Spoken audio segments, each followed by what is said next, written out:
નમસ્કાર ગુજરાત હવામાન સમાચારની અંદર ફરી એક વખત આપનું હાર્દિક સ્વાગત છે। આજે તારીખ થઈ છે 5 ઓક્ટોબર અને વાર થયો છે રવિવાર અને રજાનો વાર। ઘરની બહાર નીકળતા પહેલા આજનો વિડીયો ખાસ કરીને તમે છેલ્લે સુધી જોઈ લેજો, કારણ કે મિત્રો ગુજરાતથી 500 કિલોમીટર દૂર વાવાઝોડું સર્જાયું અને આ વાવાઝોડાનું નામ શક્તિ આપવામાં આવ્યું છે। આ શક્તિ નામનું વાવાઝોડું ફરી વખત યુટર્ન મારી અને એનો ટ્રેક છે એ ગુજરાત તરફ આવતો જોવા મળી રહ્યો છે।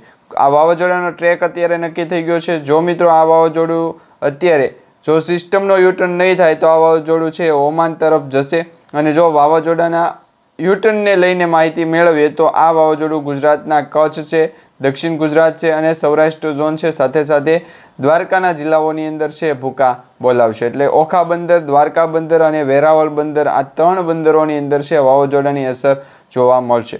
આજના વિડીયોની અંદર તમને આગાહી જણાવી દઈશું કે અંબાલા પટેલ અને પરેશભાઈ ગોસ્વામી દ્વારા આ વાવાઝોડાને લઈને કેટલી આગાહી કરી છે। શું આ માહિતી છે ગુજરાતના હવામાન વિભાગ દ્વારા જાહેર કરવામાં આવી છે કે કેમ? કારણ કે વાવાઝોડાને લઈને સૌથી મોટી અપડેટ એ હતી કે આ વાવાઝોડું છે ગુજરાત નજીક નહીં આવે। કચ્છમાંથી સર્જાયેલું આ વાવાઝોડું છે ઓમાન તરફ જશે, કરાચીના દરિયા તરફ જશે, અથવા તો આ વાવાઝોડું છે એ અરબ સાગરની અંદર સમાઈ જશે। પરંતુ અત્યારે એક નવી અપડેટ સામે આવી રહી છે, નવા સમાચાર સામે આવી રહ્યા છે। વાવાઝોડું છે એનો ટ્રેક છે બદલાતું જોવા મળી રહ્યું છે। પહેલા વાવાઝોડું 5 ઓક્ટોબરના રોજ છે તમે જોઈ શકો છો ઓમાન તરફ આગળ વધતું જોવા મળી રહ્યું છે। પછી ફરી વખત આ વાવાઝોડાની ગતિ છે એ વધશે અને વાવાઝોડું છે લગભગ અત્યારે ઓમાન તરફથી આ વાવાઝોડું છે ગુજરાત તરફ આગળ આવતું જોવા મળશે। અહીંયા તમે સ્ક્રીન ઉપર ખાસ કરીને જોઈ શકો છો વરસાદની સ્થિતિ વાવાઝોડાને લઈને બદલાતી જોવા મળી રહી છે। અગાઉ પણ આપણે ઓક્ટોબર મહિનાની અંદર ચોમાસાના વરસાદને લઈને સૌથી મોટી આગાહી જાણી હતી। હવે મિત્રો ઓક્ટોબર મહિનાને 7 તારીખ સુધીમાં વાવાઝોડું જે છે એ ફરી વખત ઓમાન તરફથી ગુજરાત તરફ આવતું જોવા મળી રહ્યું છે। અહીંયા તમે સ્ક્રીન ઉપર પણ ખાસ ચેક કરી શકો છો 7 ઓક્ટોબરના રોજ આ વાવાઝોડું ઓમાનના દરિયાકાંઠામાં છે, ત્યાંથી ફરી વખત છે એ આગળ આવી અને ગુજરાત તરફ છે એ ગતિ કરશે, જેમાં વાવાઝોડાની મોટા પ્રમાણની અસર છે એ એમના કેન્દ્ર બિંદુથી નક્કી થશે। જો આ વાવાઝોડું છે મિત્રો 500 કિલોમીટર પ્રતિ કલાકની ઝડપે ફૂંકાય અને વાવાઝોડું ગુજરાત તરફ આગળ આવે તો એનું કેન્દ્ર બિંદુ મિત્રો લગભગ 300 કિલોમીટરની રેન્જના એરિયામાં છે બનશે। એટલે આ વાવાઝોડાની જે રેન્જ છે એ રેન્જ 300 કિલોમીટરના એરિયાની અંદર ગણવામાં આવી રહી છે। સૌથી મોટી આગાહી અને અપડેટ આજના વિડીયોની અંદર જાણીશું। ખાસ કરીને વિડીયોને છેલ્લે સુધી જોતા રહેજો। જે પણ મિત્રો નવા છે આપણી આ યુટ્યુબ ચેનલ પર એમને ખાસ વિનંતી, ચેનલને સબસ્ક્રાઈબ નથી કરી તો અત્યારે ચેનલને સબસ્ક્રાઈબ કરી લેજો। હવે આ વાવાઝોડું જે ચક્રવાત વાવાઝોડું નામ આપવામાં આવ્યું છે એનું શક્તિ નામનું વાવાઝોડું 8 ઓક્ટોબરના રોજ ફરી વખત અરબ સાગરના દરિયાની અંદર જોવા મળી રહ્યું છે। વંટોળ મારતું આ વાવાઝોડું છે એની સક્રિય થયેલી સિસ્ટમ નબળી પડી છે, જેના કારણે વાવાઝોડું મંદ ચાલતું જોવા મળી રહ્યું છે, એટલે કે ધીમું ચાલતું જોવા મળી રહ્યું છે। બાકી જોવા જઈએ તો ચક્રવાતી તોફાન જ્યારે પણ સર્જાય તો એની ગતિ, એના વરસાદની આગાહી અને એમના પવનની જે સ્થિતિ હોય છે એ ખૂબ મજબૂત બનતી હોય છે। પરંતુ આ શક્તિ નામનું વાવાઝોડું છે એ 8 ઓક્ટોબર સુધીમાં છે ઓમાન તરફ અથવા તો જે અરબ સાગરના દરિયાકાંઠા છે દરિયાકાંઠાની અંદર સમાતા જોવા મળી રહ્યું છે। આ સાથે મિત્રો અરબ સાગરમાં જે શક્તિ વાવાઝોડું બન્યું છે વધુ તીવ્ર, કારણ કે અરબ સાગરમાં સર્જાયેલો ચક્રવાતી તોફાન શક્તિ વધુ તીવ્ર બનશે અને આગામી 24 કલાકમાં તે વિકરાળ સ્વરૂપ ધારણ કરી શકે છે। 6 ઓક્ટોબરે આ વાવાઝોડું ગુજરાત તરફ યુટર્ન લેશે, પરંતુ હવામાન વિભાગના જણાવ્યા મુજબ ગુજરાતવાસીઓને ડરવાની જરૂર નથી, કારણ કે એની અસર છે નહિવત રહેવાની છે, ધીમું પડી જશે। જો કે સાવચેતીના ભાગરૂપે માછીમારોને આગામી 5 દિવસ સુધી દરિયો ન ખેડવા માટેની સૂચના આપવામાં આવી છે। અને મિત્રો આ જે દરિયો ન ખેડવા માટેની જે સૂચના આપવામાં આવી છે એ કયા માછીમાર ભાઈઓ છે, કયા જિલ્લાના માછીમાર ભાઈઓ છે? સૌપ્રથમ મિત્રો કચ્છના ઓખા બંદરનું માછીમાર ભાઈઓને, ત્યાર પછી છે એ દ્વારકાથી લઈ અને જે ઓખા બંદર સુધીના જે માછીમાર ભાઈઓ છે એમને, વેરાવળ સુધીના જે માછીમાર ભાઈઓ છે એમને, અને જામનગર જૂનાગઢના જે દરિયાકાંઠાના જિલ્લાઓની અંદર જે વહેતા માછીમાર ભાઈઓ છે એમને આગામી 5 દિવસ માટે દરિયો ન ખેડવા માટેની સૂચના આપવામાં આવી છે। હવે મિત્રો આ વાવાઝોડું તો અત્યારે સક્રિય થયું છે, પરંતુ એને સાથે ગુજરાત ઉપર વાવાઝોડાની અસર નથી, તો ધોધમાર વરસાદની અસર તો દર્શાવવામાં આવી જ છે। હવામાન વિભાગની આગાહી વચ્ચે આજે બનાસકાંઠા અને માઉન્ટ આબુમાં મેઘરાજાએ ધડબડાટી બોલાવવાનું શરૂ કર્યું છે। પાથાવાડા સહિત બોર્ડર વિસ્તારોમાં ભારે વરસાદી માહોલ જોવા મળ્યો છે। કચ્છના મુદ્રામાં પણ વરસાદ વરસી રહ્યો છે। ખાસ કરીને હવામાન વિભાગે સૌરાષ્ટ્ર અને કચ્છ સહિત અનેક જિલ્લાઓમાં વરસાદની આગાહી કરી છે। બીજી તરફ સૌરાષ્ટ્રના દરિયા કિનારે શક્તિ વાવાઝોડું સક્રિય થયું છે, જે દરિયા કિનારે મોજા ઉછાળી રહ્યું છે. એટલે વરસાદની સ્થિતિ હજી તો વાતાવરણની અંદર જોવા મળી રહી છે, પરંતુ ગુજરાત ઉપર હવામાન વિભાગ દ્વારા જે સૌથી મોટી આગાહી કરી છે એ આગાહી વચ્ચે બનાસકાંઠા અને માઉન્ટ આબુમાં મેઘરાજા છે એ ધડબડાટી બોલાવશે. હવે મિત્રો આ વાવાઝોડું છે એ ટર્ન લેશે પછીની સ્થિતિ શું હશે, કારણ કે વાવાઝોડું છે એની દિશા બદલતું જોવા મળી રહ્યું છે. હાલ પૂરતી જે માહિતી મળી રહી છે એમાં આ વાવાઝોડાએ અત્યારે માર્ગ બદલ્યો છે, એટલે યુટર્ન થયું છે. હવામાન વિભાગે આગાહી કરી છે એ પ્રમાણે વાવાઝોડું પશ્ચિમ દિશા તરફ ગતિ કરવાને બદલે હવે ટર્ન લેશે, જેમાં મિત્રો 5 ઓક્ટોબરે સવારથી સીધું વાવાઝોડું છે પૂર્વ દિશામાં ગતિ કરશે. 5 ઓક્ટોબરની સાંજ સુધીમાં તે યુટર્ન મારી અને પ્રક્રિયા છે શરૂ થશે. એટલે વરસાદની સ્થિતિ છે એ જે વાવાઝોડું છે એ યુટર્ન લેવાની પ્રક્રિયામાં વધશે. 6 ઓક્ટોબરે વાવાઝોડું છે પૂર્વ ઉત્તર દિશા તરફ આગળ ગતિ કરશે અને ગુજરાતની નજીક પહોંચવાનું શરૂ કરી દેશે.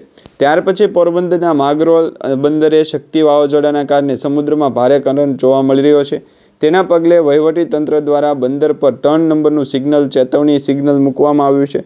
આ સાથે તમામ માછીમાર ભાઈઓને બોટોને તાત્કાલિક કિનારા ઉપર લઈ જઈ પરત સરવા અને સલામત સ્તરે લંગારી દેવાની સૂચના આપવામાં આવી છે. હવે માછીમાર ભાઈઓને 6 ઓક્ટોબર સુધી દરિયાકાંઠાથી દૂર રહેવાની પણ આદેશ આપવામાં આવ્યા છે. આ વરસાદની આગાહી અને જે વાતાવરણની અંદર પલટો જોવા મળશે એ મિત્રો વાવાઝોડાની અસરના કારણે જશે, જેમાં પ્રવાસીઓને પણ દરિયાકાંઠે ન જવાની સ્પષ્ટ સૂચના આપવામાં આવી છે. તો મિત્રો અંબાલાલ પટેલે શક્તિ નામના વાવાઝોડાને લઈને એક સૌથી મોટી અપડેટ અને આગાહી સામે આપી છે. અરબ સાગરમાં સર્જાયેલા શક્તિ વાવાઝોડા અંગે હવામાન નિષ્ણાંતની આગાહી કહે છે કે વાવાઝોડું છે સંતાકુકડી રમી રહ્યું છે. તેવું લાગી રહ્યું છે કે અરબી સમુદ્રમાં બનેલું શક્તિશાળી વાવાઝોડું કચ્છ તરફથી રાજસ્થાન તરફ ફંટવાશે. ગુજરાત તરફ વાવાઝોડું આવતા નબળું પડશે, જોકે તેની અસર જોવા મળશે. 5 અને 6 ઓક્ટોબરના રોજ ઉત્તર ગુજરાત તરફથી તેની અસર છે નહીં જોવા મળે, પરંતુ સૌરાષ્ટ્ર ઝોન અને કચ્છ લાગુના જે જિલ્લાઓ છે ત્યાં આ વાવાઝોડાની અસર જોવા મળશે. જેમાં રાજસ્થાન તરફ વાવાઝોડું જશે તો ઉત્તર ગુજરાતમાં પણ ભારેથી અતિ ભારે વરસાદ પડશે, જેમાં 7, 8 અને 9 તારીખે છે એ આગાહી દર્શાવવામાં આવી છે.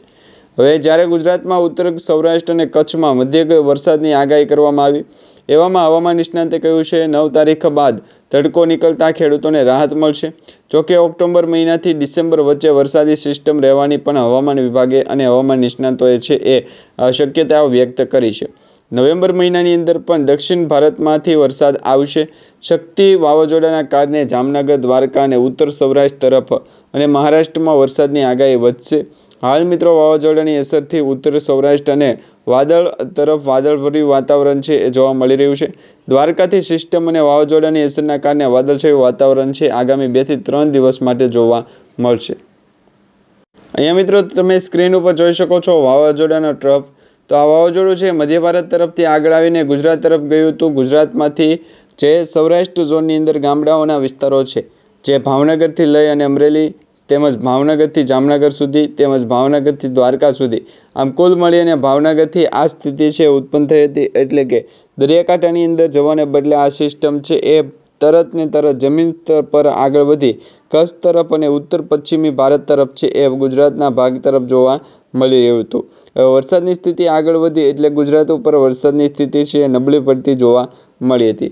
આ પ્રકારે અત્યારે ચક્રવાતી વાવાઝોડાના વેધર એનાલિસિસ વિન્ડી એપ્લિકેશનના માધ્યમથી અને ખાસ કરીને મોડર્ન ચાર્ટ પ્રમાણે દરેક ચાર્ટમાં પણ દર્શાવવામાં આવી રહ્યું છે કે આ વાવાઝોડું ગુજરાતથી ખૂબ દૂર છે. લગભગ 500 કિલોમીટર પ્રતિ કલાકની ઝડપે જો આ વાવાઝોડું ગુજરાત તરફ આવે તો અસર પહોંચાડે, પરંતુ આ વાવાઝોડાની ત્રિજ્યા માત્ર 500 કિલોમીટરની છે અને એના સિવાય પણ મોટું વાવાઝોડું છે આપણે કહીશું નહીં, કારણ કે હવે ડિસેમ્બર અને નવેમ્બર મહિનાની અંદર ભારેથી અતિ ભારે વરસાદ છે જોવા મળશે. સતત 2 દિવસ માટેના અઠવાડિયા ગુજરાત રાજ્ય ઉપર ભારેથી અતિ ભારે દર્શાવવા પડશે, જેને કારણે વરસાદની સ્થિતિ છે નબળી પડી અને વાતાવરણની અસર છે ખૂબ મજબૂત બની. તો ગુજરાત રાજ્ય ઉપર આ પ્રકારનું વાતાવરણ છે ડિપ્રેશનવાળી સ્થિતિને કારણે જોવા મળી રહ્યું છે.